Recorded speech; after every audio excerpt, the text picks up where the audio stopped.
it's a welcoming task, you know, because I've been wondering about the time this morning, and the question is, when you look out of your window, what do you see? What do I see? I see my balcony and there are some plants on it. I see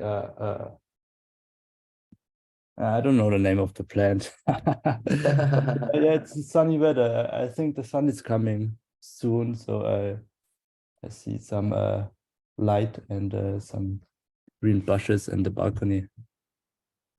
Do you want to pass it to who? Yes. I'm gonna try Dude. Dude, are you there? Tell us what you see. Good.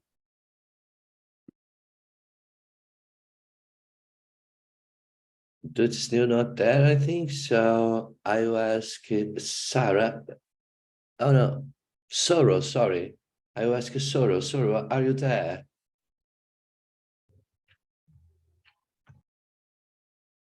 Not sure. Oititi, are you there?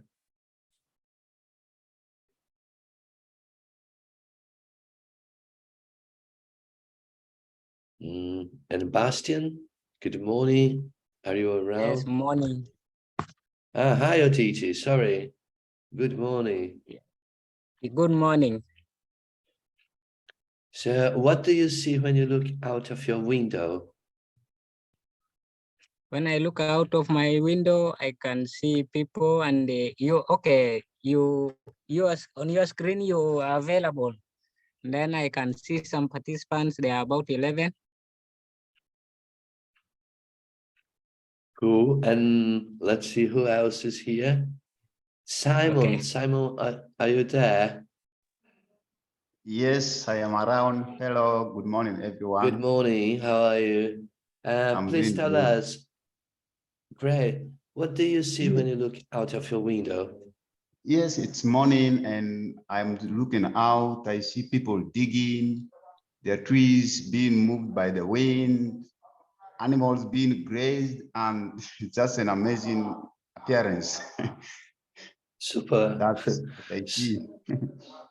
Super. Thank you very much. I think the last one is Licambo. Oh, in Benix. Licambo, good morning. How are you? Can you Good morning. please... Hi there. Can you please tell Hi. us what do you see when you look out of your window? Wow, I see the bright sun shining on a green vegetable. Amazing. Thank you. And Bernix, Bernix is still connecting to the audio. And let's say Bernix is the last one. Hello, Bernix. Good morning. How are you? Welcome to our group. And you already arrived here with one task for you. Are you there? Oh, Bernix, Mr. Engineer. I think Bernix is... Oh, hi, Bernix. You are there. Yes, hello? Hello, can you hear us? Bernix? Bernix is probably having issues with his audio, but Bernix, you are an engineer. And I'll try... there you are, Bernix. You are still on mute, I think. Please say something. No, we cannot hear you. You probably need some crazy stuff to make this work. Engineer, you need some magician. I'll try that one more time. That, are you there?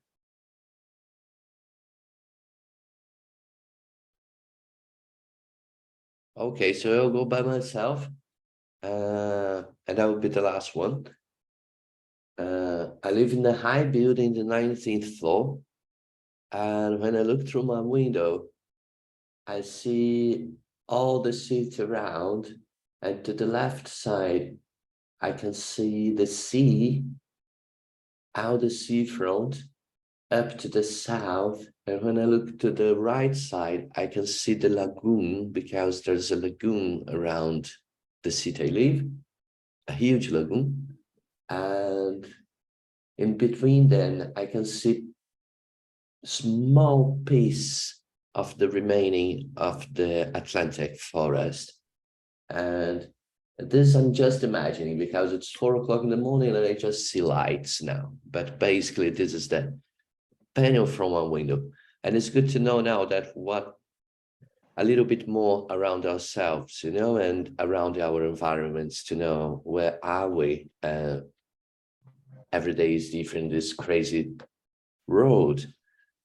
People, I hope you had a great day yesterday. I hope you enjoyed our chat, you know, because I think this is more like a chat than really a webinar. And in this chat, I want to present this webinar created as an open resource that you can use as well to help others learn. There is a super nice saying. Good morning, Marsley. Messily, sorry. There's a super nice saying in Portuguese. It's not a saying, actually. It's a quote from a guy called Paulo Freire. I will write down here. This guy is super nice.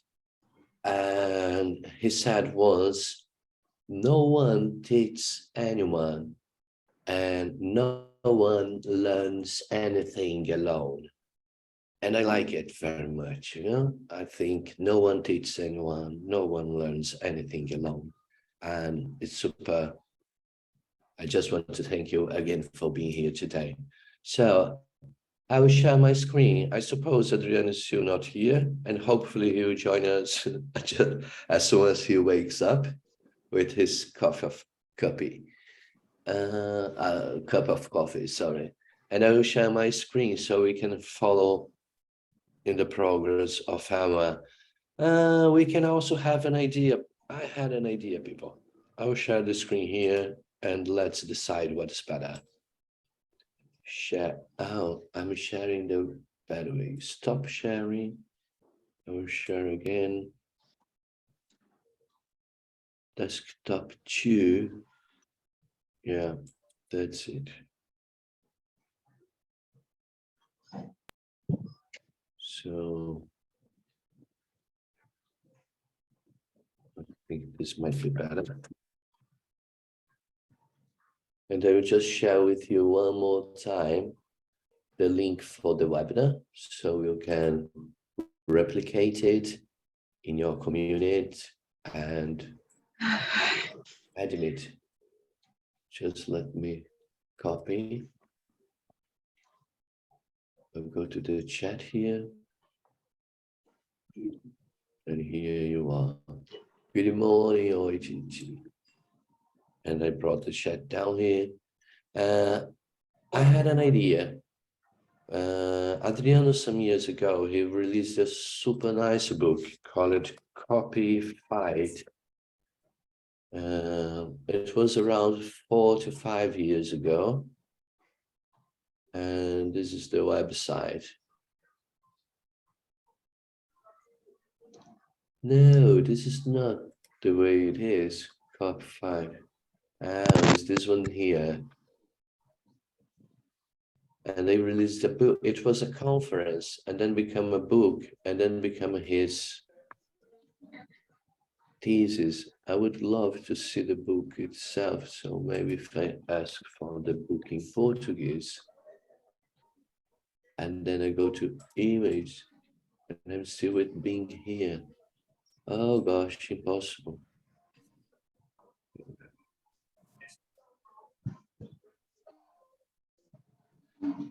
This book here, you know, so it's called Copy Fight. Copy Fight, Piracy, Free Culture.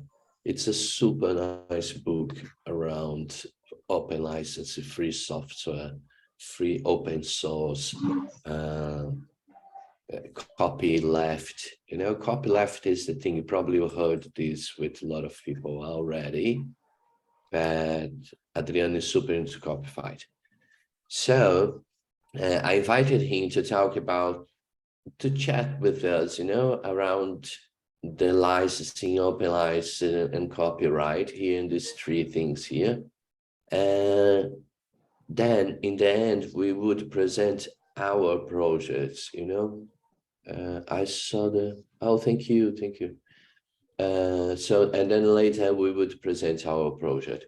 We can change it if you want. We can bring a session 4 before session 3, and then you present your homework, and then we talk about open license. What do you prefer?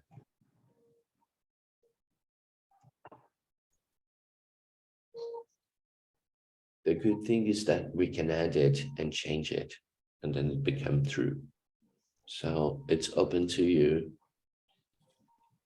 Do you want to start presenting your projects and then we wait for Adriano, or we start now and once he arrives, we keep going and then you present your projects later? What do you prefer?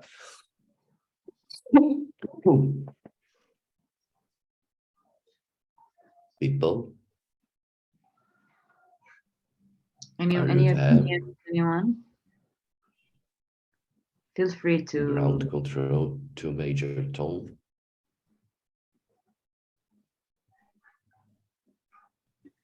I think Ground it's control to major tone. Sorry, Anna? I'm saying it seems like the majority are indifferent. It doesn't matter the order, maybe. Yeah, so I think it's okay. Let's wait for 1, 2, 3. Let's try to start by presenting personal projects, because then we can try and wait for Adriano. People, would you be okay to present what you did during this homework? Were you able to prepare anything for this session, like regarding the approach you are doing, transforming it into open results using that template?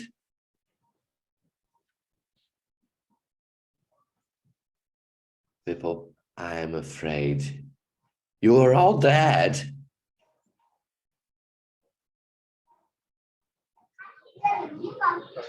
Hi, Mesley. Mesley.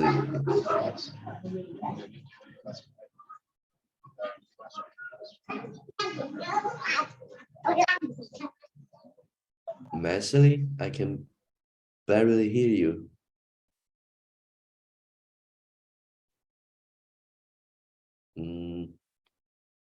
Let's show like this. You I could can see also everyone. type in the chat if you. Let's try the chat. Good idea. To say, for example, what Yeah. you, if you had any, what were your projects, how you can suggest, for example, which part of it could be open learning resources or.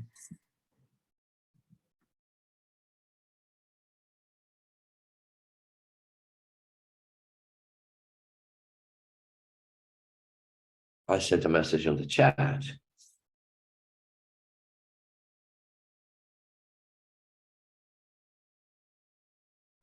Oh, Belisario sent a message from the tomb.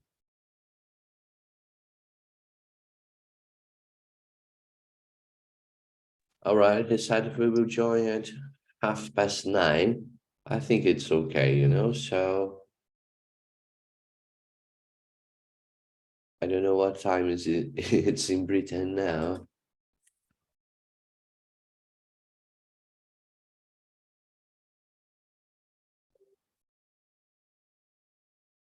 All right, he'll join half an hour. I think it's okay. So, people, is someone there? Vuga, are you there? I've got you because I know you. Yes, yes, yes. I knew you would be there. Do you have any preference, or would you mind, for example, let's start with you. Can you reflect or imagine the project you are working on now? I think, what's the project you are working on now, or the latest project you're working on that you imagine can become an educational resource online or offline? Okay, thank you so much. I think Thank in, you. in most cases in a refugees context, and whereby we did a lot of training, and of which most of the things end on reports, and we hardly even have OES. I think from what we are learning, it will be good. For me, I have two projects, and of which I need a community to have access on it offline. One is the Robsons, the house prototypes, and of which we build a house using local materials. And I think those are the elements that we can use from what we are learning right now to get how we can update this at the same time have online so that people can use like posters, but not a poster, but a kind of a booklet. And two is currently I'm working on a rebuff bricks, whereby how people can use broken bricks at a populated area, so that what are the steps and what are the things. This is something I think great I can put. What are the types of materials, and then how do we make it? Then I think it is possible for what we are learning from here. I'm really keen enough following all what's happening here, so that I can also do documentations, and then we share it. But it will not only be Voga, because this is a platform whereby everybody can work on collaboration. So I already have a project that I can really come out with open source education resource.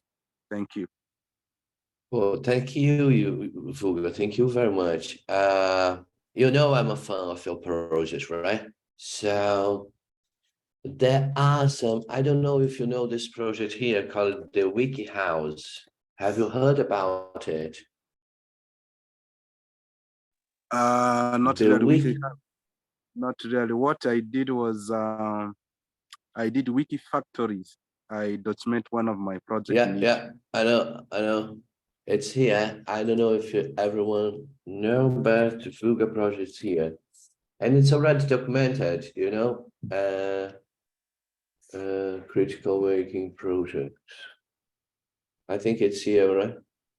Yeah. Let's wait for here. Oh no. Weak factor, as you notice, I haven't shown Wiki Factory in the examples, you know, because it's not open source. It's so crazy. It's not Creative Commons. They change and become a company during the critical making project. Let me try here if we can check your. That's it.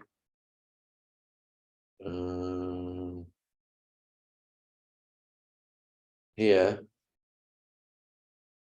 This is a super nice documentation Vuga already created. I don't know if you can see my screen. Can you? And see the Wiki Factory. Yes. I can see your screen. Amazing. So, you know, you have videos, you have step-by-steps, you have images, you know, you have the material you use, you have how you do part of it, or I mean the method, you know, you have pictures of the step-by-step and all the methods. I would say, Vuga, this is a super great open educational resource that you have done, you know.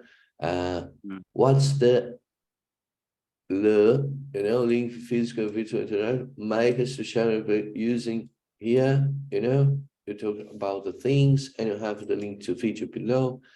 And maybe what I will only suggest you to add to this, and I start asking you because of the next session, and it's super cool. Just like the woman I invited in the video yesterday told, clearly let people know it's open license, just like I made here. If you go to the front page, this webinar is licensed under a Creative Commons attribution. Click here, it goes, and this is the license of this artwork, and then people can replicate and use and create their own houses. I think it's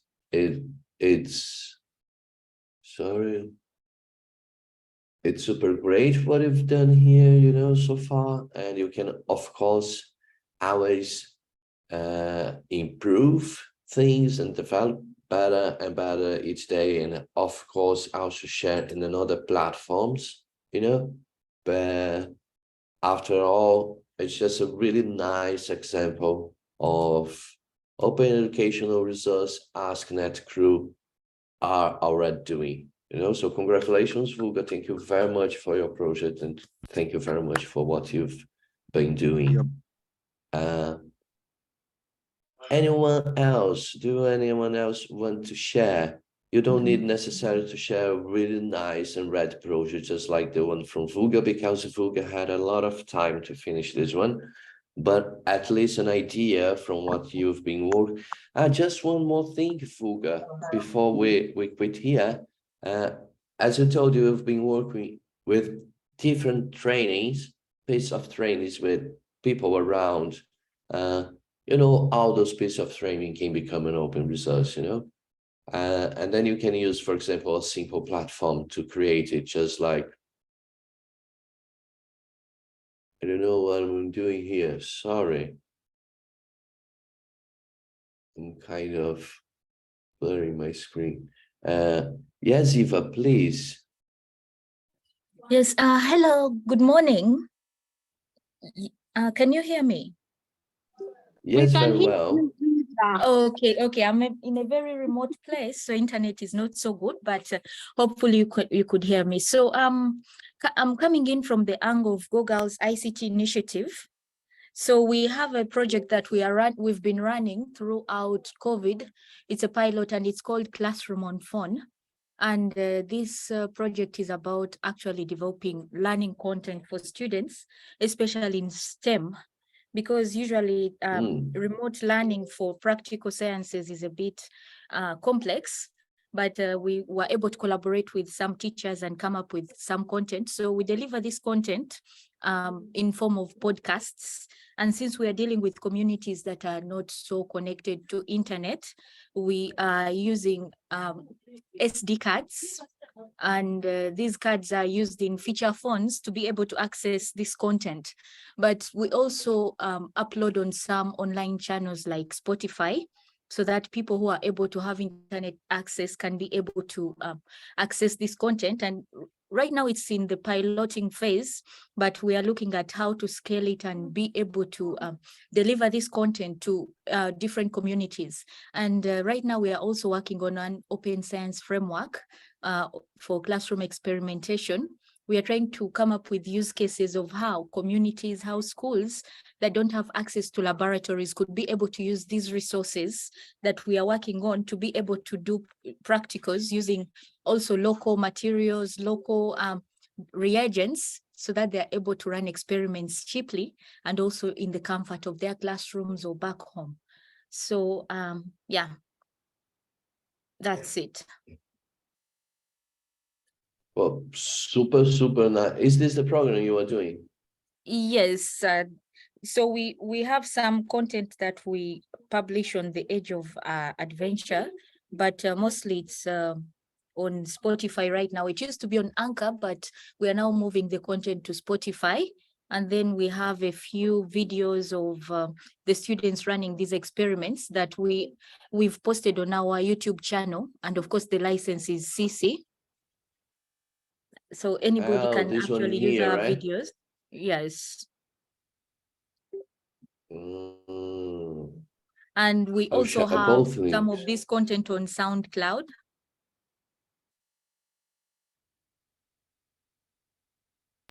No, we shall be moving them to SoundCloud. We since it's haven't yet accessible. gone All there. right. Okay. No, Thank All you, right. Ine, All for right. that. because Spotify is not accessible in South Sudan, unfortunately, unless you use I VPN. can. So SoundCloud Yeah. is the only option. Thanks, Ine, for that clarification. You're Oh, welcome. amazing. Oh. Not this one.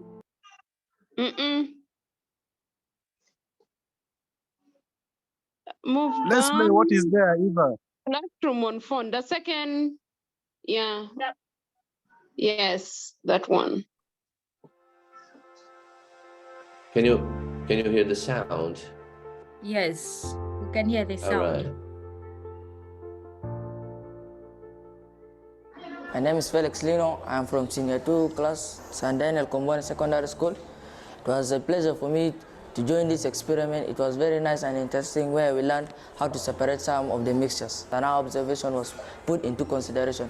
I would like to thank the organization that planned for this and the teacher who brought us here to do some of the experiments because it encouraged us. As we are the next generation of the country, we have to plan for more things in the future. I'm so glad that you people actually organized for it. I love the way people are mixing, and we tried doing some things like mixing oil with water, sun, sugar, water, all of this we tried, and it was so amazing. I would love to be a chemist someday because this thing is so interesting, and I love the way how mixture, sometimes you observe them. The experiment is about like mixture. We mixed sun plus water, and what I have observed from it, like the sun, it's insoluble in the water. And about the ethanol and the water, the ethanol, like it is colorless, and also it's the same as water. And about the oil and the water, the oil will remain on top of the water. That's because the oil is less denser than the water. The topic was about mixtures, and we learned how sun, oil, ethanol reacts with water and how they mix. And it was a very good lesson. This helps us to understand and experience the way how these elements react. I am so glad today because we learned about separation of many experiments. And these experiments, we usually do it in our daily lives, but we don't even about it. Now that today we have learned about it, it will help us more in our lives. And I really want to thank this organization for working hand in hand with us. We made experiment of sun and water, and we learned that the sun does not dissolve in water, but the color changes to brown. Even water and sugar dissolves in water. With this experiment, we learned that how oil can be dissolved or it cannot be dissolved with water. Then we separate it and then we observe. So in this experiment, we think that this will help us in our career to focus in chemistry. So with this, I would like to thank those who all cooperate with us in this experiment for today, that they must provide more experiments for us to know more about our learning. Yeah, I think basically help students to understand what they've learned in class to the practical they will do it in a laboratory. So whatever you have done in class, if you do the practical part of it, it becomes what? Part of you. And if you are asked any question, you will be able to what? Answer at any minute. Even if you are awakened at night, at any minute, you are able to what? Answer. Because you relate your practicals to what? To the theory you have learned in class. So practicals need to be going hand in hand with what? The theory that we learn in class. So I think this is very important as chemistry teachers, because sometimes we explain things and when they don't see, they will not believe. But when they see and touch, then they will not understand more better than what is there in class. So thank you so much. Super amazing. I like what he said in the end, you know, when you practice it, it become part of you. Thank you, Eva. Thank you very much. And is this like all the videos here, are they sharing Creative Commons licensing, this kind of thing? Yes, all our Ah, videos are got under you. Creative Ah, Commons. so sorry, I just clicked again. Okay, thank you very much, Eva. Hello, Stephen. And anyone else? Stephen, was it you? Oh, anyone else Ricardo, to present? Yes, Yini, please. can I add something? Because I think Yeah. in the group, Kuma earlier raised a question of accessibility, school going, children, and challenges in South Sudan, and how OERs would be very relevant. So I just want to remind him, maybe this case study that we are doing as Googles gives him a glimpse, because even the content that was developed, it was the teachers who are the educators who actually came up with these ideas. And from our side, we're like, is this feasible? Is this not feasible? What should work? What shouldn't work? If, for example, like for chemistry, the students, this school has a lab, but we know there are other schools which don't have a lab. So we challenged also the teacher who developed this content. Okay, we know your school has a lab, but what if you were going to develop this content for a school that doesn't have a lab? What were you going to do? And he looked at the very basic examples like an entry level, and he was like, I'm going to start with, for example, entry level physics, and we'll keep building on that content by looking at a case scenario specifically of a school which has no lab, but at the same time, the students can learn just like the way my students are learning in the lab. So I just want to, this is much less like a reminder to Kuma. Sometimes some of these answers are not direct, but you have to find a way around. You have to be very innovative and very creative to see what works and what doesn't work. Because I think in all these videos, we even have, I think, one for matrices, which is mathematics. So still the students had some tasks to do to see how they could translate the math they were learning in class to what is happening in their relevant lives. And this entire case was just to give them a platform on how they can think of different scenarios, different models to relate class concepts and their environment, basically that. Nice, and it's super nice. And I was thinking around here, one nice thing that you can also try to do, and that can work, for example, on SD cards. You can have, for example, you can join with the teacher and have his classroom or her classroom as different videos. Oh, Adriano is sending me a message. Just a second, people. Oh, he's coming in. So you can try to partner with the teacher and to make the classes, the teacher explaining just like one of the students did. And the teacher makes the experiment and then he explains why it's mixing, why it's not mixing, why oil, why water. And then you can have like smaller videos in a folder, 4 or 5 videos in a folder. And this folder can be called chemistry mixtures, and then you can share in the SD cards small videos of the teacher themselves presenting their content, just like in a regular classroom, can be also super great to add to this content. But overall, I super love Good Girls work. So congratulations, Eva, Ina, and everyone else around Go Girls, right? Thank you. Thank you. And I can see there are more people here. Anyone else want to give a glimpse of their work and how they want to present it as open educational resource, your ideas on how to make it available as open educational resource?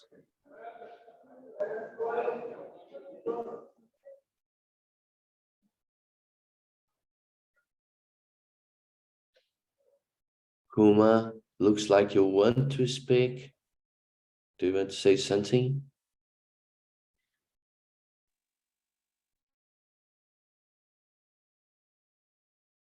We lost Kuma. Matthew, do you want to say something?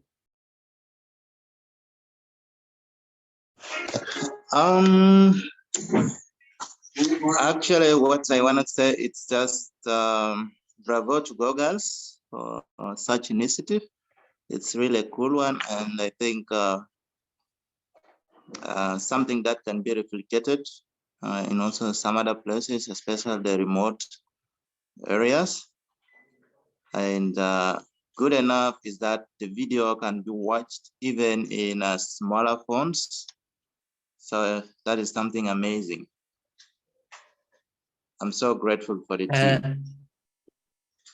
And around the projects you've been working on the last few weeks or months, I will ask you, do you have an idea on how some of them can become educational results online?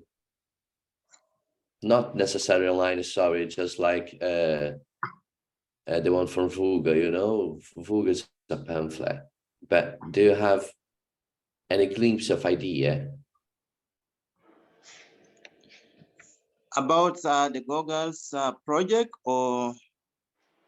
Yeah, around the projects you've been working on. I think with time, of course, I'll be able to come in and give up my idea. For now, all right. Let me to think around and see. All right, don't worry. Yes, Vulga, please, you have your hands raised. Mine is, I just want to say congratulations to Go Girls. I think they have done a quite great job. And this video, I can even use it for inspiring other girls in the settlements, whereby if they come together, we can play all this. What I'll request from them is they have to make the link available, because this is my first time. It is really very cool, so that can inspire other girls and ongoing students, dropout schools, girls, so that they can feel like if others can do, why not me? So this is something yeah, it can be used as an open source or offline material. Thank you. Thank you, Fuga. Anyone else does? Oh, nice. Hi, Romeo. How are you? Good morning. Good morning, Ricardo. How are you? Oh, I'm super okay. Yes. So concerning open education resources, I think one thing that for me, like personally, I'm trying to work on and build is an open guide towards remote podcasting. So it's something that I'm trying to build as both a simple book, but also maybe probably there will be an online access to it. So it's entirely an open education resource, because I have a feeling that it can be reused. Anyone can remix it. Anyone can be able to add content to it. When you feel there's something that probably you would love to really add up, anyone can do whatever information they really want to put in there. Is something that I'm trying to do also together. I think there's a part of it that is already with Vuga, quite a number of pages that has been produced, but that's like the first volume. We're trying to look at how best that can actually happen. But I've also seen I am working with a software known as Kiwix. So Kiwix is also a project that we're introducing to South Sudan with my community. Kiwix is an offline server that you can be able to put information inside that is completely offline. So what you do is when you go to Kiwix and you click that download button, which is up there from the mission, download and support, you'll see under it, you'll have like download the Kiwix reader or download content or download a Wi-Fi hotspot. So when you look at downloading Kiwix, it is a reader that you can be able to download on the different maybe device that you're using, it be Mac, it be Windows or wherever you have. But you can also go and get access to the downloaded content. So we have a lot of open education resources existent under Kiwix. So those resources are actually their websites existing online, but rather they have been turned into Zim files that you can be able to access them offline. So we have a lot of education resources like Khan Academy, you have Coursera, I think you have so many other education platforms that you can be able to use in your community where there's no easy access to internet. Or others, you can also upload them on a micro SD and use a Raspberry Pi to supply as a hotspot for people to browse that kind of content. That is almost a similar approach that we saw with Hierarch Tech some time back. So this is some project which I believe maybe if there are some people who are also interested within the ASKnet community could be able to use as well. It is really free and anyone can be able to have access to, and it's a project that I'm actually taking a complete course to it. And then if you also have any other website that you know very well is online, but you would love to turn it offline, you want to turn it to a Zim file, what you do, you just go to uzim.it, that is youzim.it. Then you can be able to upload the URL of the website as long as it is open source.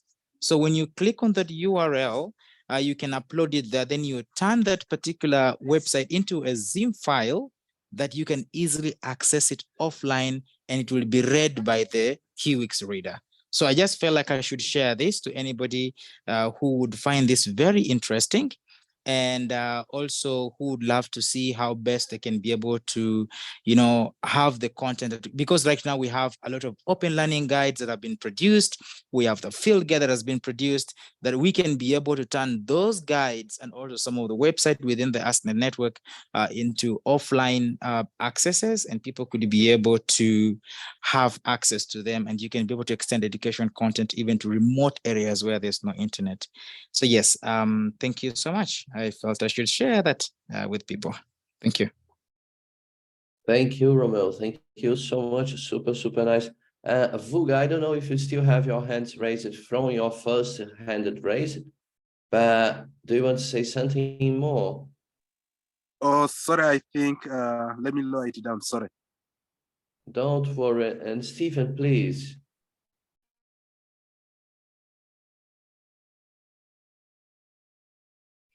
Okay, thank you. Great, thank you, Romeo. And thanks for bringing that up and mentioning that. I just wanted to add to that, but also I have a little question. So correct me if I'm wrong. Kiwix is not a server; it's a software for packaging online information to make it available offline. I mean, that's how we used to use it some years ago.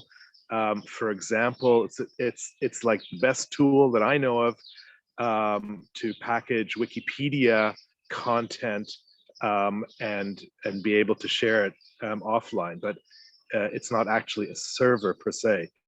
But you mentioned the Hierarch box, which is a small mobile server, basically a Raspberry Pi device. And for those of you who are around longer, the ASKnet, the Access to Skills and Knowledge Open Tech Emergency Case that all the initial ASKnet hubs had, or hopefully still have in some form, also has or had a Hierarch box in it in order to be able to do a huge range of trainings, for example, offline. The problem with the Hierarch box is that it itself is unfortunately not an open hardware device. So it hosts open source material, open source websites, open source resources, including all the Defy Hate Now material, all the open guides, all that kind of stuff. But the device itself is restricted and not adaptable, reproducible, etc. And I would put it out there to the ASKnet community to say that there's nothing that prevents us or prevents you from creating a proper and more easily shareable and distributable Pi-based offline server. These are extremely useful devices exactly for working in the kinds of scenarios that we have where there's lack of access to internet, there's lack of access to electricity. So I'd be happy to take up that conversation with anybody. It also doesn't have to be a Raspberry Pi. It also has some licensing issues. There are a number of more open source alternatives to Raspberry Pis these days. Sometimes they're a little tricky to get, of course, that's also one hindrance.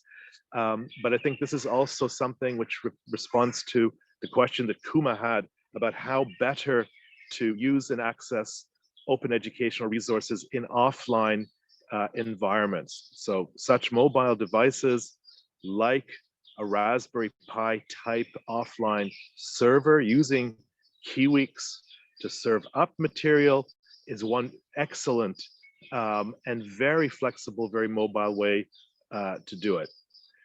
So thank you, Ricardo. Thank you, Stephen. Imagine. Anyone else wants to share in the last few moments before we invite Adriano to the stage?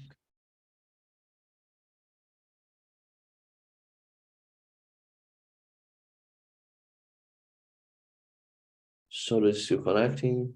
Hi. You bring your copy of coffee. Yes, hello. Hello, Bunix. Yes, can you hear me? Yes, very well now. Okay, I'm really sorry for joining up late. Though I just started today, according to, I've just been following the presentation, which is not badly off. I just have a few things I wanted to share. Though we have much, but I know I was time bad, so I just tried to squeeze something here if we have to share. Like concerning of what we do, we majorly do like electronics. We are using the available materials on ground. We are using the available materials on ground to make life better. Like the waste resources of electronics we could collect. Like for instance, we made things like automatic hand washing facilities. Those ones can curb the rate of infections. Like it is a touchless, whereby we just use the local materials, things like the old remotes, we could collect them, and we make like touchless machines, like the electronic gadgets. Like I have some video of, I don't know whether you're able to see something here. Yes, we are. Can you share a link? Okay. Oh, I will share the great. link. Yeah, I just have Yes, some video of it please. here. Able to get something? Hello? I think if you share the link, it will work better. Okay, I'll just say it later, which we just use those materials to make sure like things concerning the inspections, we have to make sure that we don't spread it much. Basically, that's what we do, electronics. We just use the raw materials to make things like automatic hand washing facilities. We also do repairs, repairs of inverters and making them actually from scrap. Yeah, that's what we normally do. Super nice. Do you have, for example, any kind of training around it? Yeah, we normally do training of like Adriano boards, because in the refugee camps, of which we feel most of us, when it comes to career guidance, we are not guided well. And we normally go to visit schools to make sure that they also get exposed to some of the technologies around which can help to solve the problems of the community. Like that's why we came up with the automatic hand washing facilities. And also the project currently we're working on is a smart poultry farm, because people are really getting challenges in a poultry, of which the temperature has to be regulated. Everything has to be automated actually. That's the project we're currently working on. in such that those youths who are focusing on poultry, they are not much affected, like the amount of ammonia, how to control the amount of ammonia. We use sensors to ensure that every content of the ammonia doesn't reach the above the expected amount. So that's what what we do. We use technology, we break it into, we simplify it down to make sure that the user are able to get something.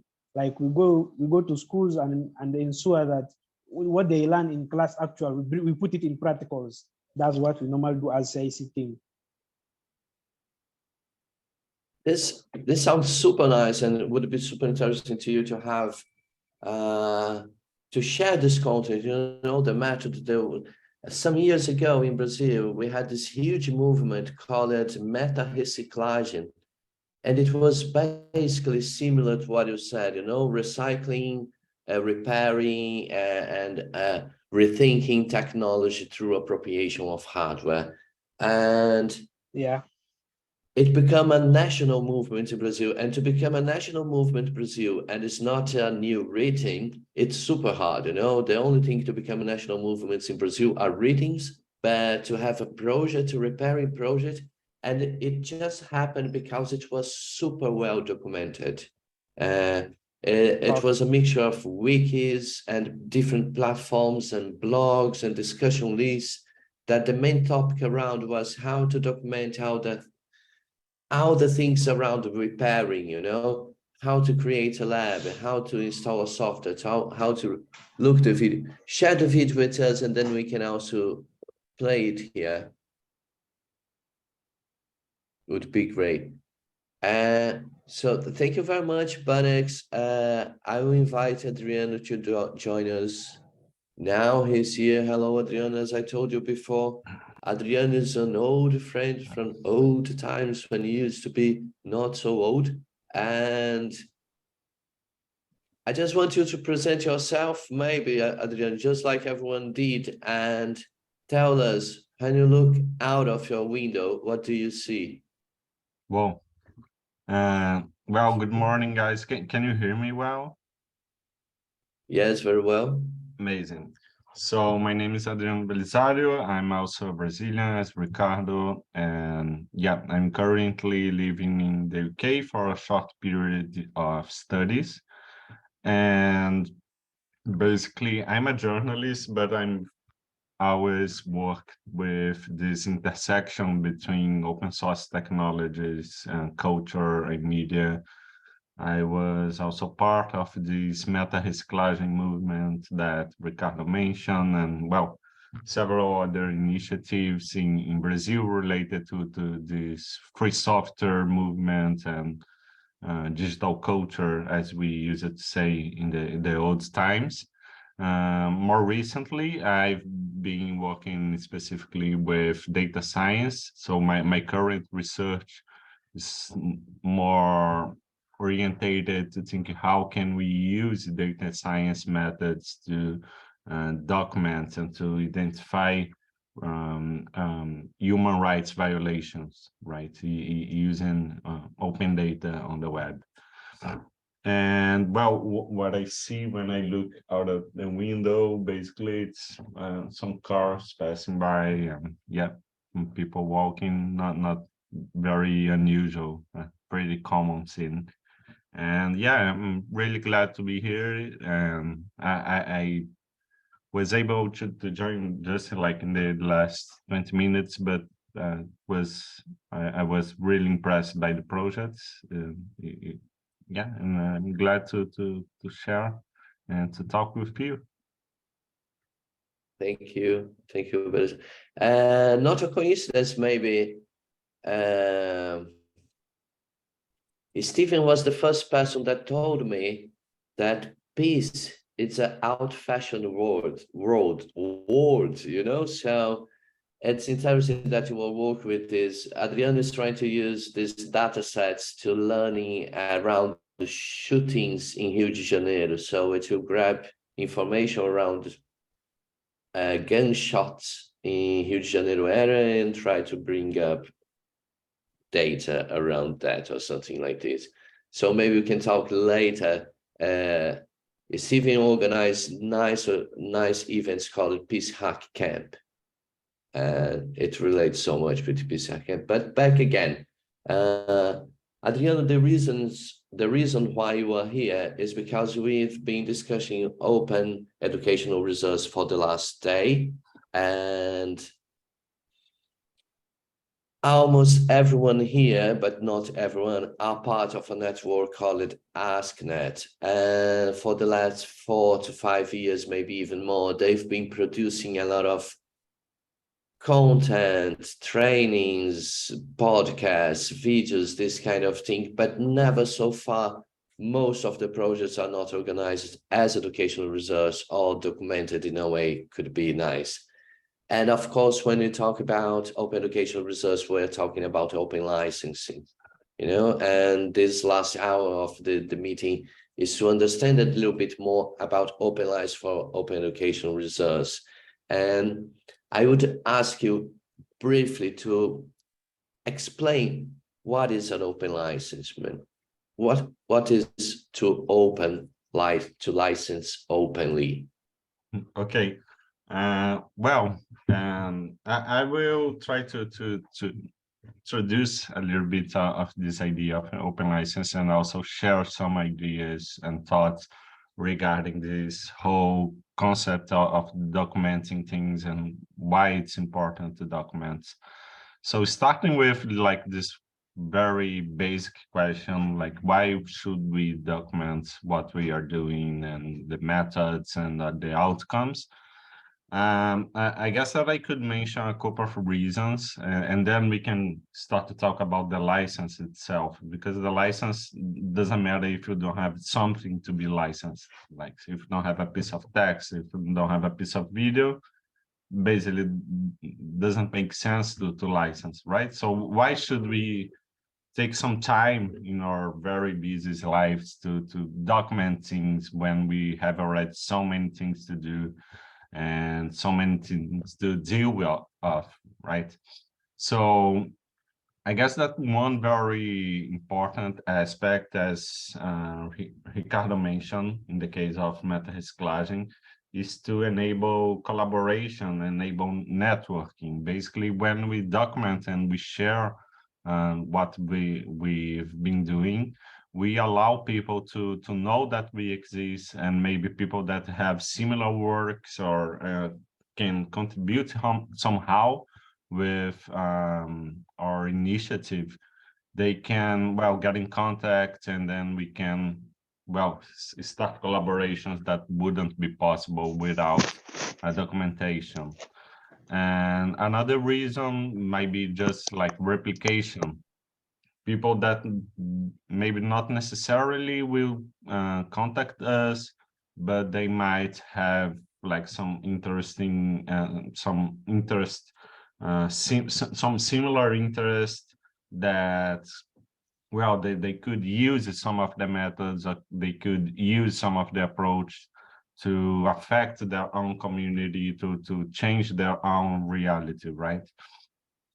And just to finish this brief, and I'm sure that you guys can also think in other several reasons, but for me, one very important reason as well, and it's more like a long-term perspective, so it's not always easy to grasp this reason, is the idea of memory or archiving. Like documenting things is important, not like for the current generation, as I mentioned, like people that are living at the same time that us, that are working with us, or maybe can replicate some of the work, but also for the future, like in 10 years, or maybe in 15 years, in 50 years, 20 years, 100 years, like how people will know that we've done what we've done, how people will be aware and try to not reinvent the wheel, how people can learn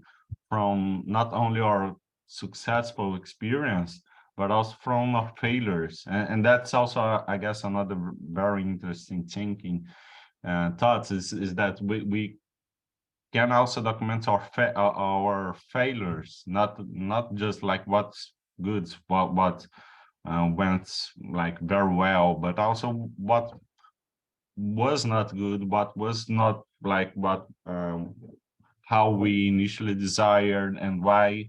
So document our failures. It's, I guess it's a pretty interesting idea as well. And yeah, getting more into the licensing discussion. Exactly. Basically we have this, how can I say? So what came first in some sense was the open license in the sense, not necessarily formally, because we, well, did not have like Creative Commons and open license centuries ago, but in the sense of the philosophy or the principles, that's what became first. Like the human society just well, have developed thanks to the collaboration and thanks to sharing knowledge between individuals, between groups, and so on.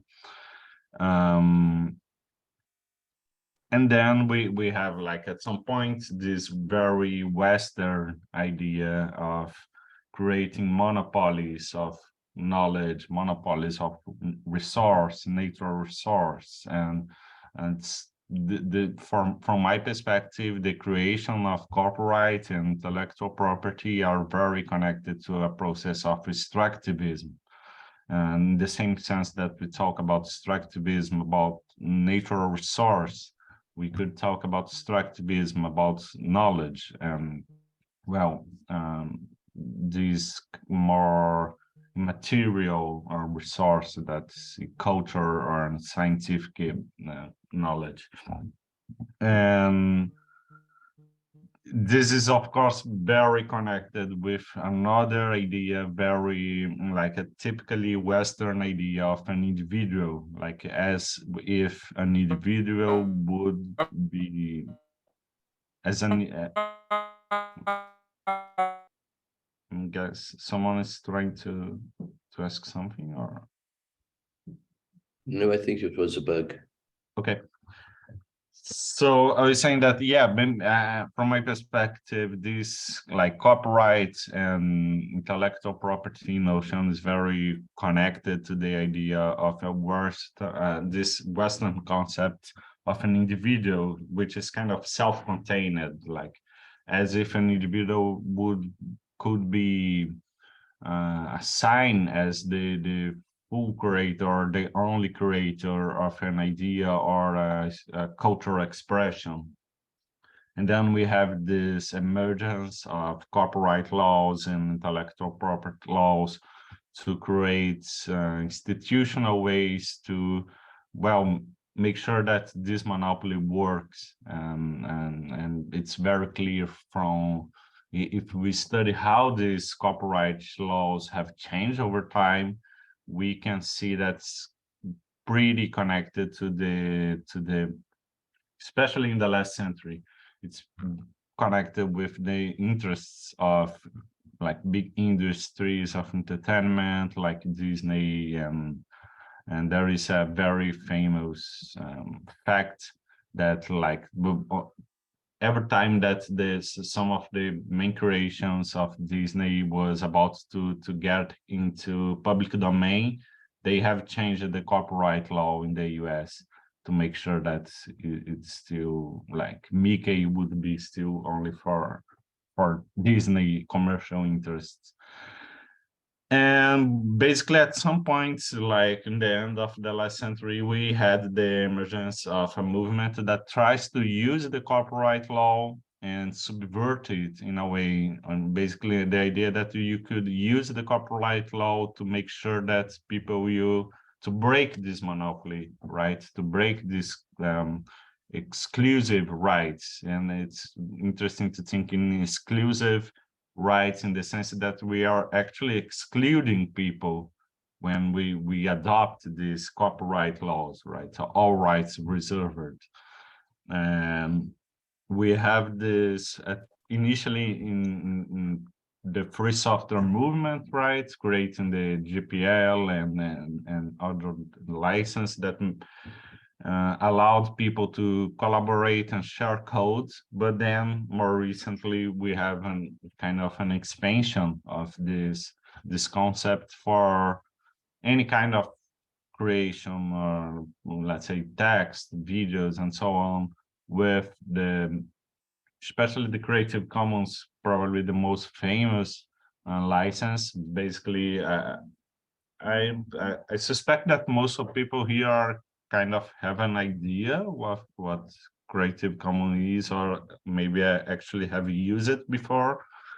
But basically, the idea is that you can define what you want to share, or what kind of rights do you want to keep. Let's say, well, I want to keep the right of having the attribution for the authorship attribution, or want to keep the right that make sure that people will just copy or reproduce my work in its integrity, like the whole work. People will not be allowed to change it. And this is on the one hand very interesting, because it's a kind of flexible model that allows people to choose their own standards, or their own, like, it's a kind of fast food license. You pick like, it's like a shelf, and you pick something and you create your kind of sandwich of license. But on the other hand, it's also very controversial, because the whole idea, for instance, the whole free software movement was possible only because we had a very clear and broad and universally accepted principles that allowed everyone to copy and to change whatever they want. And Creative Commons kind of breaks with these universal principles of the open source movement in some sense. And yeah, basically, just to wrap up this first talk here, another aspect that I found very interesting on this whole discussion is also thinking about the act of licensing your work as a creative act, not in the sense of Creative Commons, but in the sense of creating your own license, and thinking about the licensing process not just like as a legal decision or a bureaucratic act that, well, I need to put something here, and well, we'll just speak Creative Commons. But and we had some experience, very interesting experience in Brazil and abroad as well, of people creating more tailored and customized license for that purpose, which, as I said, on the one hand, it's kind of complicated, because you start to create different, you break a little bit this kind of universal language that the free software movement has. But on the other hand, I found very interesting and this idea of incorporating the license as part of your creativity, or your creative expression, right?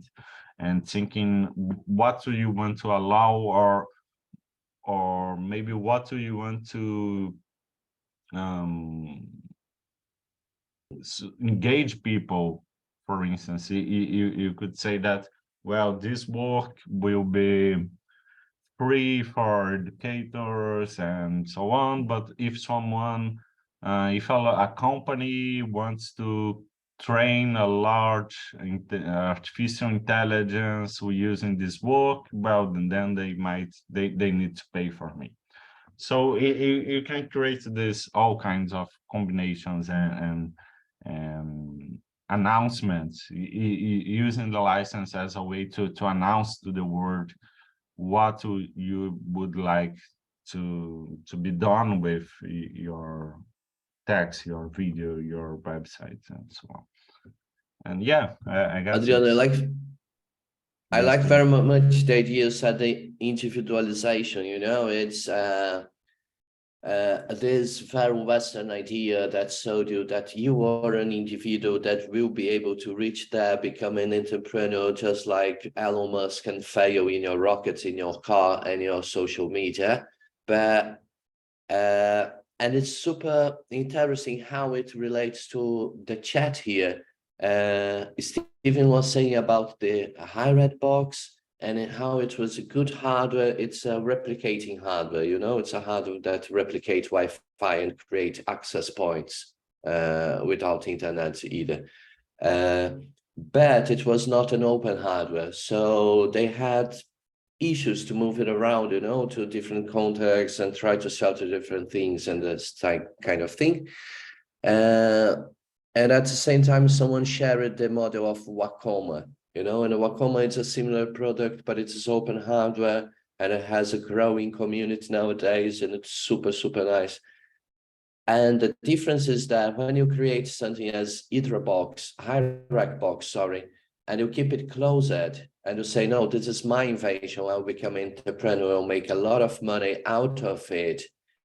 You are dealing and competing with routers from Siemens, for example, you know, or you're in the same market as Cisco routers, for example. You cannot compete with these persons, you know, because they have a lot of markets and they have a whole infrastructure in Malaysia, in China, and so on. And a big office in Germany and whatever. But when you do something like Wacoma, an open hardware thing, you grow a community and you start to replicate it around, and you start to become part of different networks, just like Adriano said in the beginning about meta-reciclagem.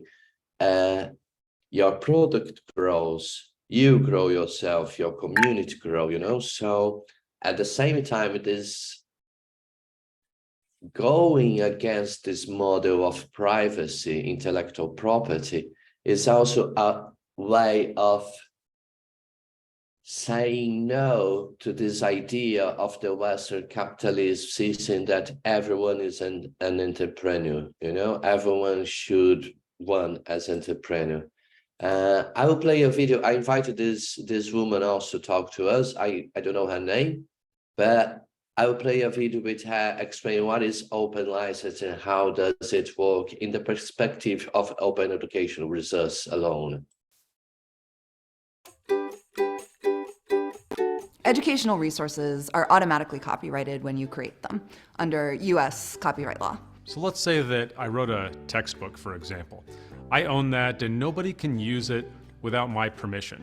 When we openly license that textbook, what we're doing is we're giving a license, we're giving permissions to the public to use that book under the terms of the license. Licenses are a part of the copyright system all around the world. They're used by big companies, like when a clothing manufacturer wants to sell a superhero t-shirt. And so licenses are part of the fabric of copyright law. But all of those licenses are negotiated one-to-one.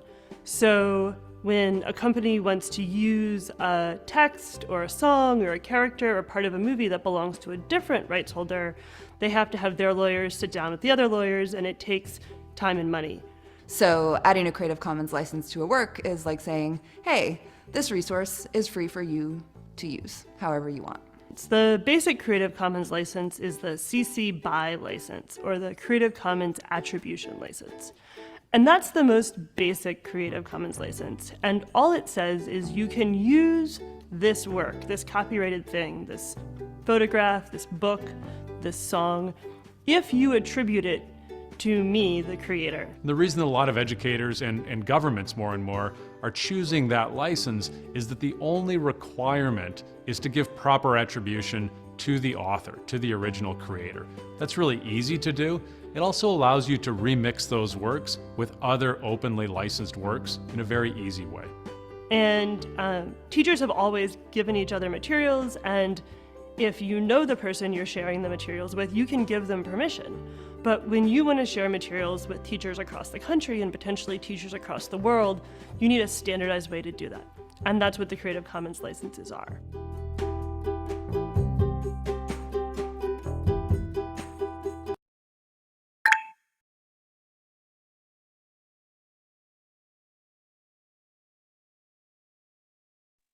You are on mute, Ricardo.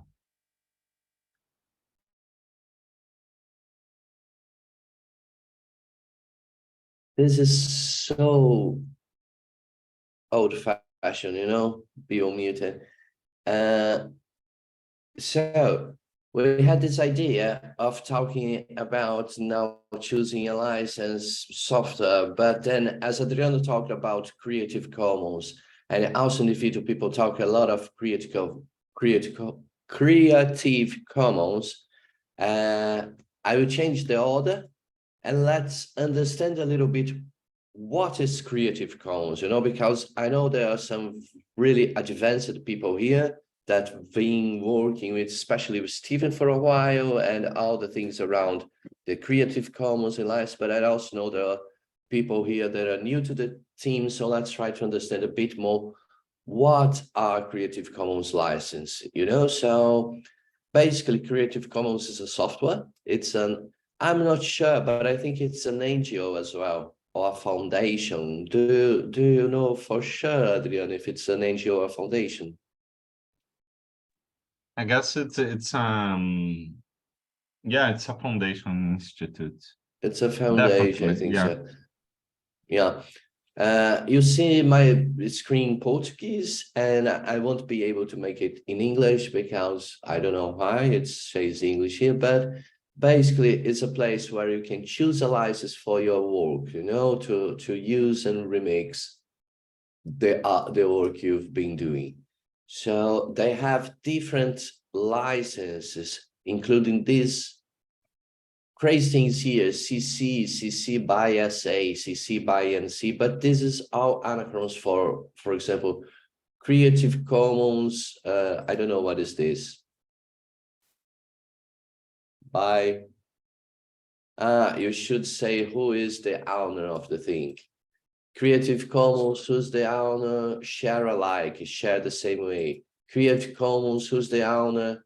Non-commercial use, or I don't know what is this zero. So to understand very well this thing, I'll play this video for us. This video will introduce you to Creative Commons licenses, which make copyright easier to understand. Let's say you create something. This thing could be creative, like a picture of your cat, or scholarly, like an essay about cats. Because you are the creator of this picture or essay, copyright allows you to decide what people can do with your creation. When you are the copyright holder, people have to ask you for permission before putting your cat picture into a PowerPoint or adapting your cat essay into a movie. Getting permission can be time-consuming and complicated for both the creator and the user. This is where Creative Commons can help. Creative Commons exists to make permissions explicit and straightforward. Creative Commons licenses use icons and simple language so that creators can make their intentions clear and users can be certain that their use of a work is legal. These different licenses help people understand if and how they can use, share, or build on a work. This icon means that only non-commercial uses are permitted, so no one can profit from using your picture. This icon means that no one can make changes to the original work, such as photoshopping a dog into your cat picture.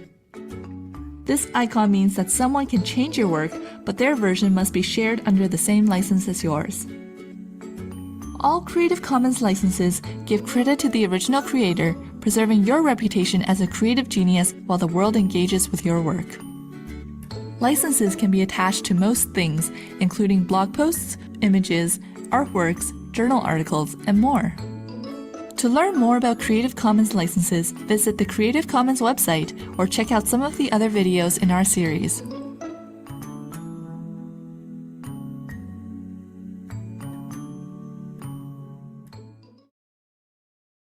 So, am I muted? No. So basically, I like how here it is, you know. Basically, I like how Adriano portrayed it. Long time ago, everything created by human beings were used by human beings to recreate society. And at some point, someone changed it and said, everything you created is your own. And you have to buy some money for it.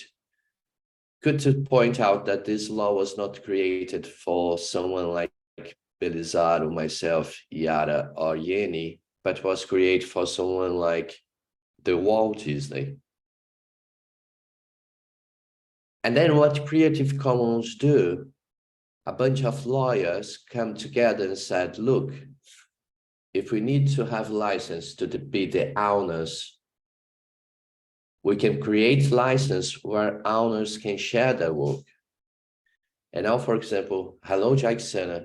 Now Jacksona is here. I know he has a super nice project called Lab Mobile, and I can replicate his project in Brazil just because it's Creative Commons. You know, it's a blue truck running around, probably some of you around know it. And as it's a Creative Commons project, I can replicate it here. And Jacksona will not lose the authorship, because in the bottom of my truck or in the web page where I show the pictures of the truck, I will put a comment. This work is Creative Commons by Jacksona Soro. You know, and we disrupt this idea that everyone would need to go into their knees to Jacksona to ask to replicate a project of media creation in refugee camps. You know, so I think that's the main thing around what is Creative Commons. It's a tool created by lawyers to make things easier, you know, to make sharing easier. And the Creative Commons is a bunch of licenses, you know, just like you have this one here, CC BY, describe, permission, so others can use, adapt, distribute. Oh, but then people will make money with my work. Hopefully people will make money with my work. We want the, what's the name of Produto Interno Bruto in English? Growth. GDP. Gross GDP. Domestic Product. Yeah. We want the GDP of the world to grow, you know? The best way for me to help to grow the GDP from South Sudan or from Uganda today is sharing the knowledge that I have so people can profit from it at least a bit, you know? So, and just like we saw, I can really imagine that, here there's a message from Stephen who say, I can even imagine that maybe if the hierarchy system would be open hardware,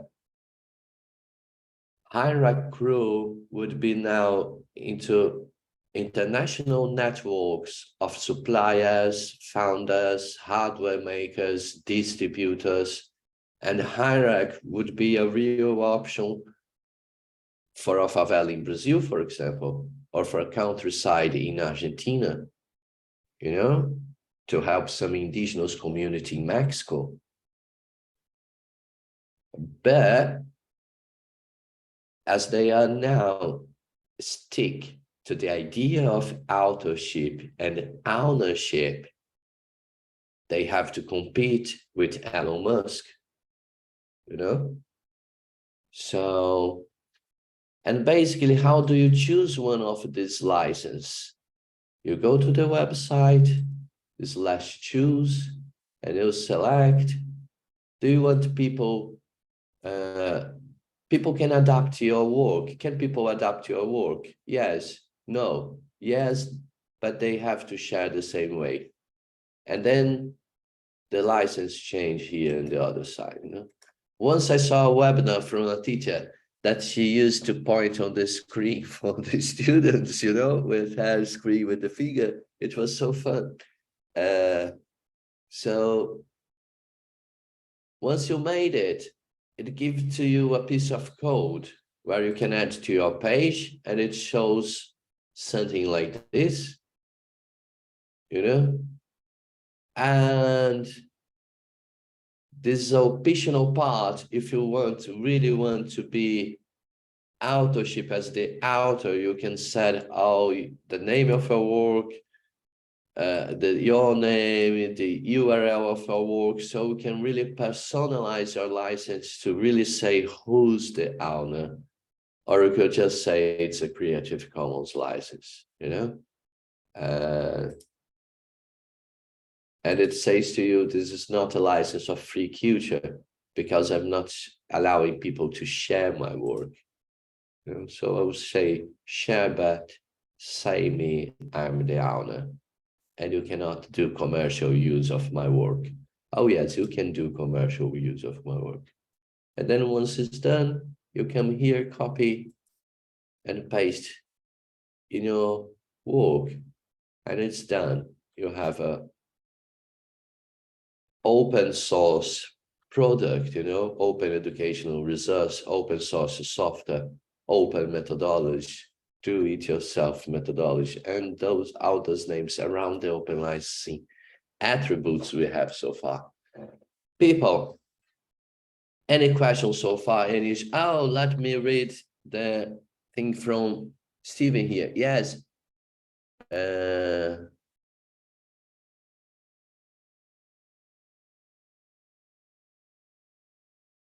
Yes, and I cannot stress enough the need for attribution in strengthening any creative. Yes, for sure. The zero in a CC license means that the work is completely 100% open and part of the public domain. Thank you very much, Stephen. We tend not to use this one as attribution is not required. Of course, anyone is free to do this and put their work in the public domain, but that is not necessarily useful for cases where things being developed and exchanged or interaction between creators, authors is important. Amazing. I do agree, Stephen. Really nice. And then they will come back to you to help develop the system to consultant. These are, for example, sellable things that creators can offer, among many others. Of course, you know, when you become part of this growing network of people interested in your idea, in your product, you start to grow as well, you know. People will start to approach you with this kind of thing. Any questions so far, people? Any doubts up to here?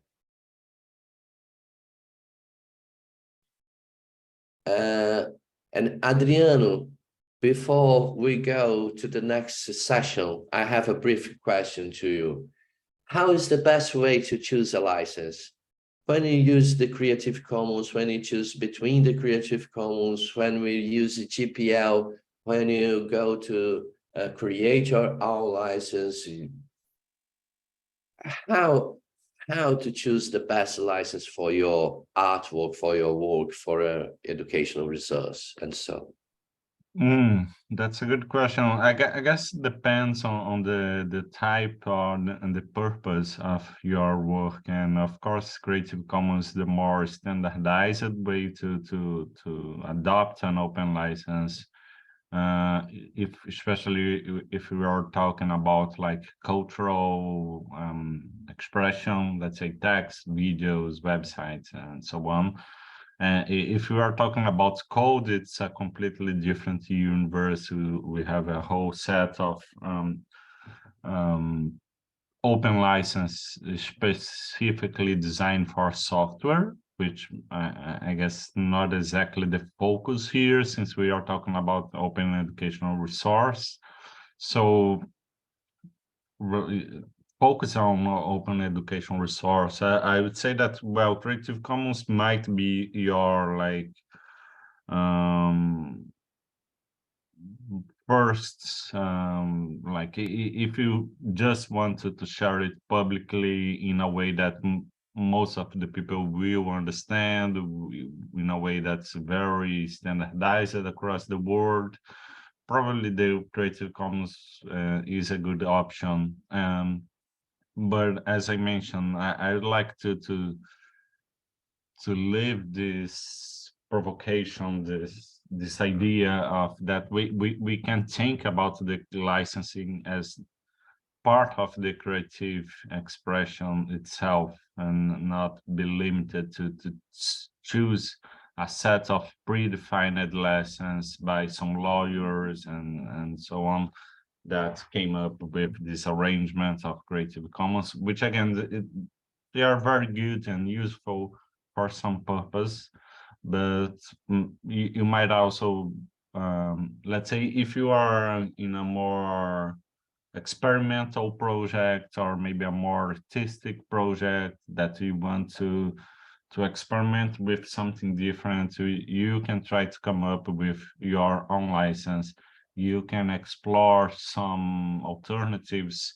For instance, there is a very interesting concept and type of license called copy for left, which is basically a kind of copyleft, but specifically considering the asymmetries between like the working class, and those who are very powerful and rich, and maybe because there is also distinction, like it's very beautiful that there this whole idea of collaboration. People use open license to collaborate, to well, share the work, share knowledge, and so on. But there is like the other side is like basically people who are very rich and already powerful can use those open license to basically take advantage of a lot of free work out there. And so that there are some people thinking, how can we reflect on those asymmetries and express some limitations for some people and allow some other possibilities to the working class, to the people that really have no way to, let's say, pay for something and so on. So yeah, that's it.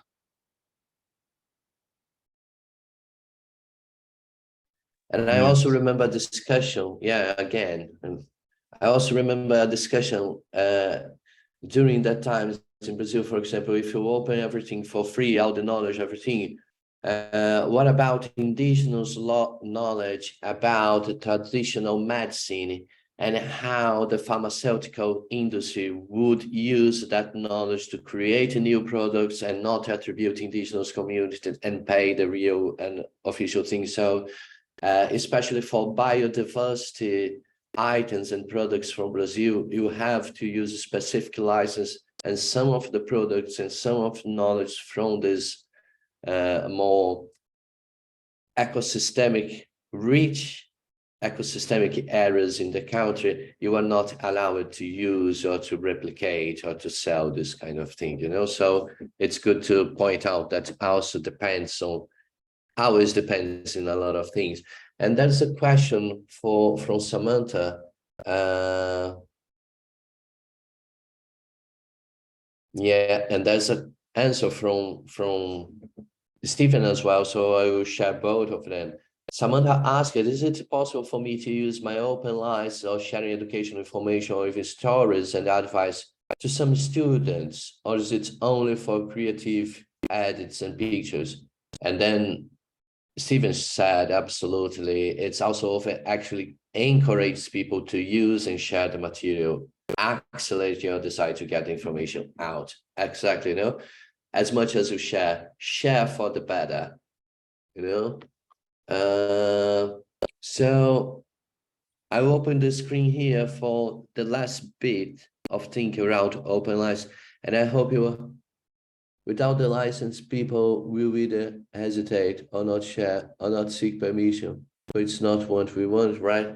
Exactly, you know, if you don't have a license, I will not be able to replicate it in Rio de Janeiro. So I'll not be able to invite you to Carnival in Rio de Janeiro because I'll not replicate your work there. So I will ask someone, you know, because who knows who can do what your work and what can grow from it, you know. It's a growing semiotic society. I'll share the screen one more time before here, my second desktop. You also have this website called choosealicense.com, you know, and it's super nice because it's a user-friendly website to help you to choose your license. You know, if you don't want to use Creative Commons, if you want to explore a little bit more, if you are working with hardware, if you are working, you know, you can go for choose a license. And I need to work in a community, you know. Oh, sorry, let me make it bigger. Which of the following best describe your situation? You know, I need to work in a community. I want it simple and permissive. I care about sharing improvements. You know, so it tells you about some license and what softwares and what products use this license, you know. My project isn't software, there are licenses for that. I want more choice, more license available. I don't want to choose a license. Here's what happens to you. So let's just navigate between these three that I think is super nice.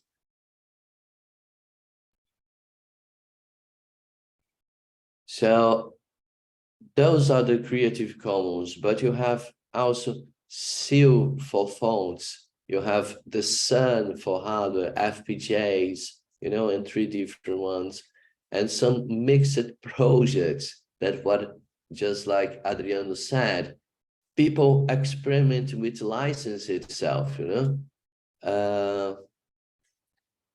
And here more around the license for software, you know, and how the way it shows the permissions, the conditions, and the limitations of each of the licenses is a very straightforward way to you to, oh, this is the license I want. So you go there, you understand more of the license, and it shows to you the piece of paper that is the actual license. It's how you are dealing with the law. And it's super nice to read this license. I recommend. And no license, you know, when you make a creative work which include code, the work is under exclusive copyright by default, you know, so nobody can copy, distribute, modify without the risk of takedowns, shakedowns, or litigation, you know. So people will not be able to contribute with you. People will not be able to share your work. So in this sense, it will be very difficult to people know about your work if you don't pay a lot of money for marketing your project or your work, you know, basically. And this is for use of software that don't have license. So basically, this is the choose a license software. It's super nice. And the key considerations around it, it's important for software developers when they integrate third-party softwares. And this is the reason I'm talking about this. If we incorporate a piece of software that is MIT license in your software, and you want to replicate your software, you have to clearly understand what the MIT license is about before you select the license of your software.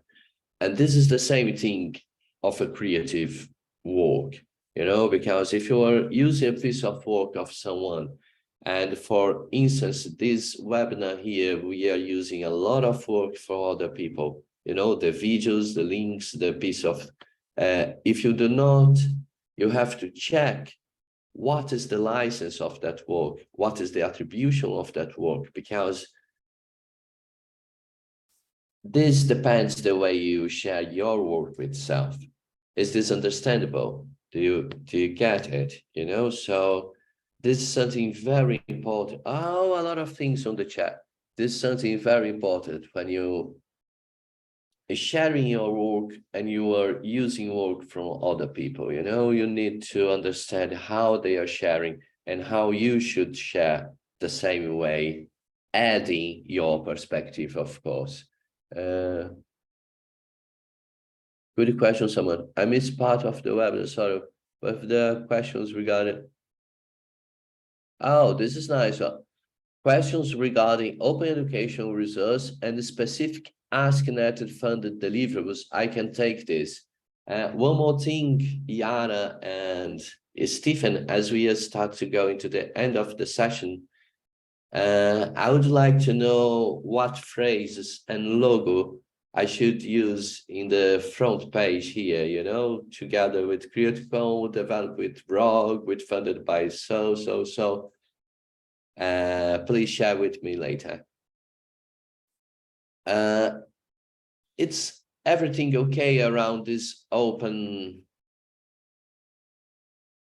Daniel, what's your name, please? Is it showing M and A? Oh, it's Stephen.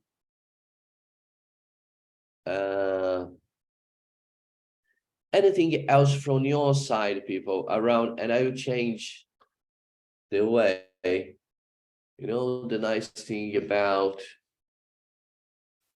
this book is that I just decided that it's much better to do it in the other way. So I will add the webinar so you can replicate the same way as we did here today. So, and in this meantime, do you still have questions? Do you know everything about open license? You now have a clear idea around the way you share all your works. Am I right?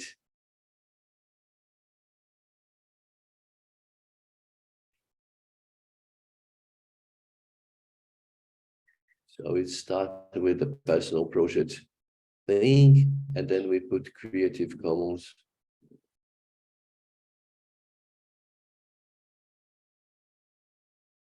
In before this, and I will save again, and now our resource is updated. Amazing, isn't it? So, anything else from your side, people? I think that's it, right? You are now clever. Soro, do you want to say something? Just because you have your microphone open.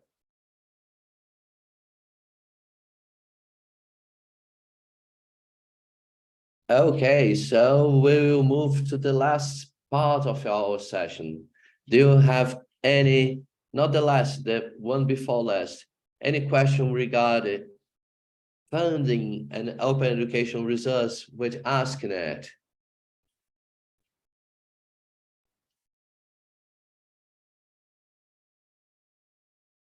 Oh, Yara has a question. So if I choose which license I need from the website for my open education resource, all you need to do is simply copy and paste that line which says which license I choose. Yes, and usually that line has already the link to the license itself, Yara.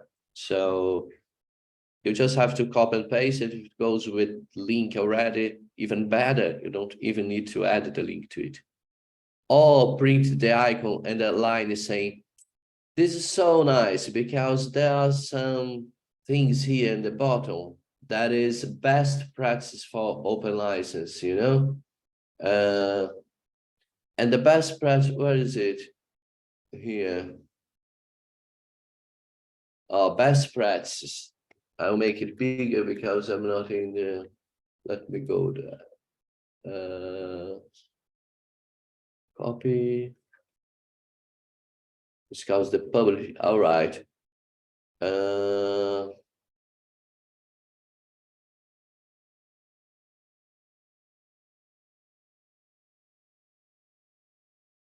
Best practices.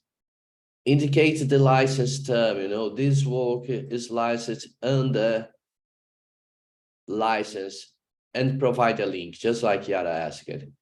Use standardized open license icons. There are icons for many of the licenses. Try to use them because then people can easily understand, you know. Provide attribution guidelines. You should attribute the author, you know.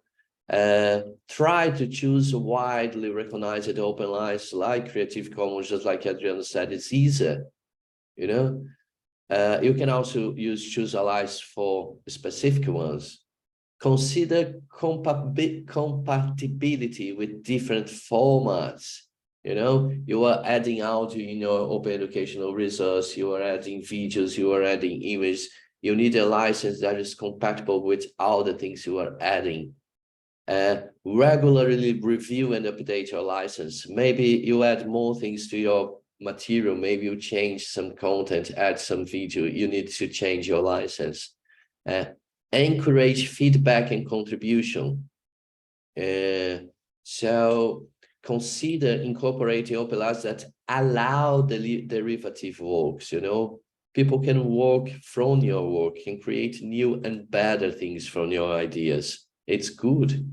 Educate users about open license, you know, make the econ bigger. Share metadata. This metadata is always useful for bots and robots and search engines to help you. And respect copyright, intellectual property rights, you know. If someone decides to use their things under copyright, it's their opinion, it's their choice, we should respect. I think these are the best practices, Yara. That was the thing we are missing. So thank you very much for your question. And from CVD, you add the link to your QR code also if the license user online such that the user can read all the elements of the license. Yeah, a QR code, good idea. There are other licenses too, like CERN for open hardware. And CERN is the CERN people, that place that accelerate particles. I find it super posh, you know, to use a license from CERN in your piece of hardware.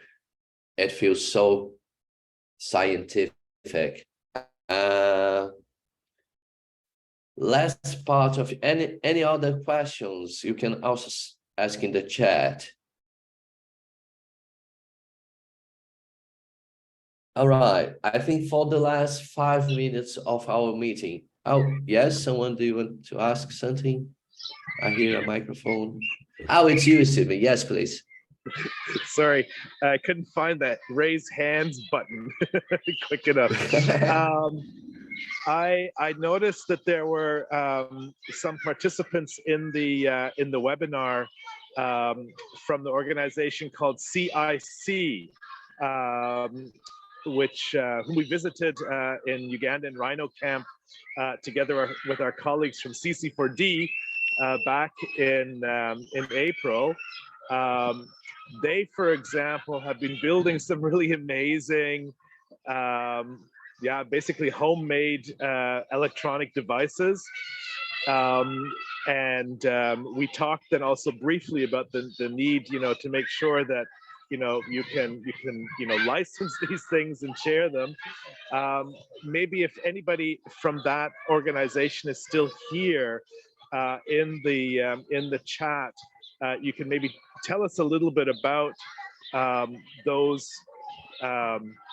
innovations, let's say, that you made, and if you have any questions actually about, for example, how you actually license something which is not a digital product. I mean, we didn't go so deep into that because it's not just about software or online things, but also the kinds of let's say objects and machines that you build, which are also licensable. So anyways, I'd love to hear from one of you, and it's really cool that you're here, or at least you were here. I can't really tell who all is in the webinar right now, so I'm throwing the question out to you guys, but it's also a similar question to CC4D and others who have been actually developing physical, tangible, hands-on hardware objects. Thank you, Ricardo. Thank you, Stephen. I can see Soro from CACIC. Soro, do you want to say something?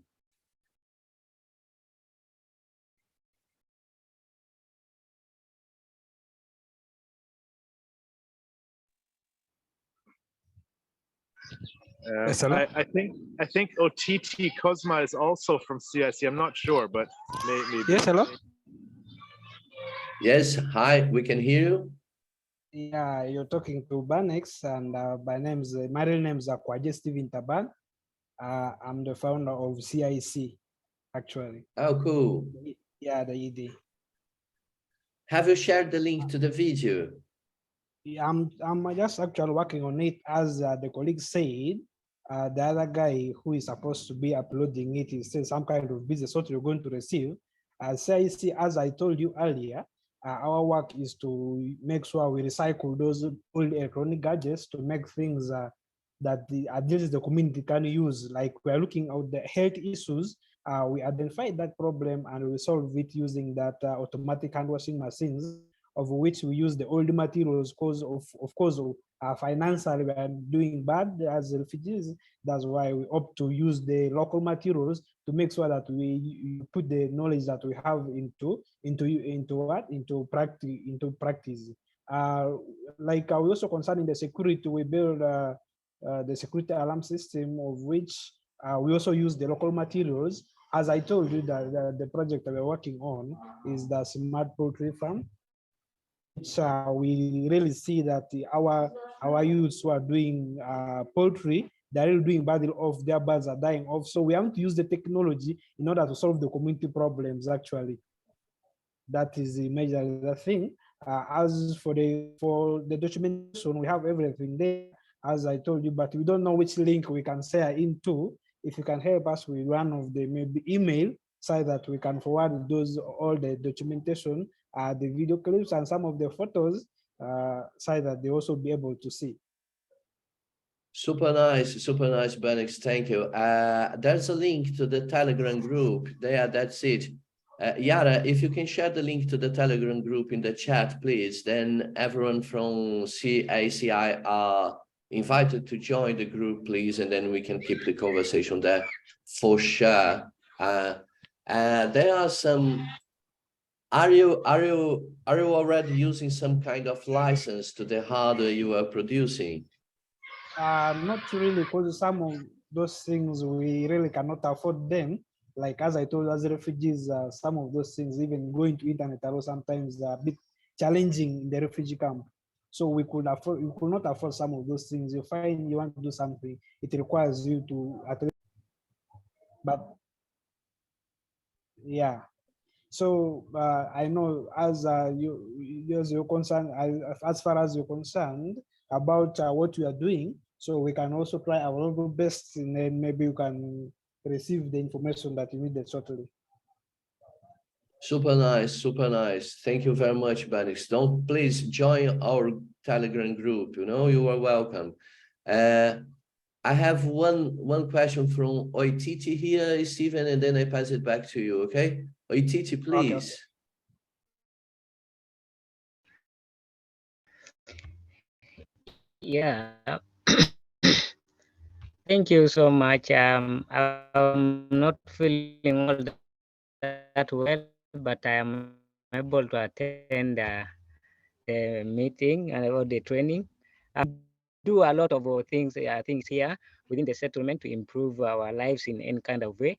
But our problem is all that about documentation and the sharing whatever program we have with the others.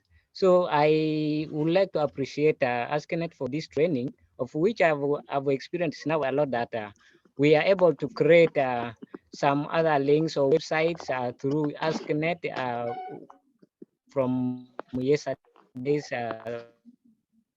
first session up to date. So I think with all this, we are going to have all the links that we shall be sharing all our projects.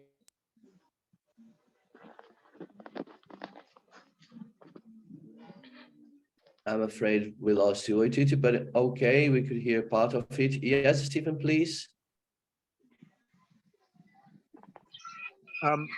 Yeah, I just wanted to throw out there, and also in the direction of CIC and CC4D, other people, organizations that are building, let's say, open hardware, devices, gadgets, or whatever, that of course, I mean, even when you open license them, you can sell these things. So sometimes there's this fear that, oh, if I put a license to share or attribute or whatever, that I have to then give these things also away for free. So that's not the case. I mean, you're totally free and able to sell the things that you create and that you build, and sell also the services, for doing that, or for so this is just I just wanted to make that clear, that it's not like when you build something that all of a sudden that means that you have to actually give it away for free. There's also cost in building and creating things, and the people who want those things, they also don't know how to build those things. The license enables people to then, for example, amongst many other things, maybe take it apart and build something else out of it that you may not have thought of. And so there's a lot of also interesting and creative nuances to all this. So I just want to point that out. But I see that Dennis, Denaya, and others maybe have their hands up, so I would like to let them speak. Okay, thank you. Anyone else? James?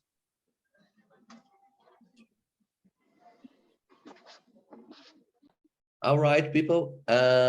It's important to note what Yeni said here in the chat. She said she'll be sharing a survey link in the Telegram group, so you can take a look and give some feedback on the webinar, so we can keep making ASKnet webinars better and better and better each time.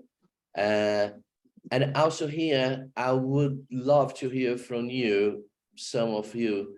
What did you like most, in this workshop, and what do you think can be better, and what you definitely dislike?